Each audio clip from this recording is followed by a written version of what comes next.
Are you able to reliably tell apart a pacing device from an implantable cardiac defibrillator on radiograph? Let's go over some imaging pros for cardiac devices. For starters, let's go over some pacemaker anatomy.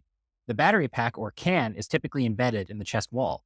The leads run into the central veins into the heart, and the lead tip is typically embedded in the myocardial wall.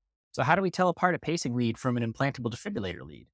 The key is looking at the thickness of the lead. See here on this pacing lead, it's thin throughout its entire course.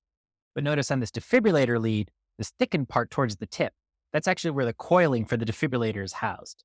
To understand proper lead placement, first we need to understand the orientation of the heart on radiograph. Remember that the right ventricle is anterior to the left ventricle, and that the coronary vein drains into the coronary sinus wrapped around the posterior aspect of the left ventricle behind the heart. Dual lead pacemakers have one lead embedded in the right atrium and another in the right ventricle. Three-lead pacemakers add an additional lead that runs through the coronary sinus into the coronary vein to pace the left ventricle posteriorly. Three-lead ICDs combine two pacing leads, one in the right atrium and another going into the coronary sinus, with a third implantable defibrillator lead embedded in the right ventricle. Too much to remember?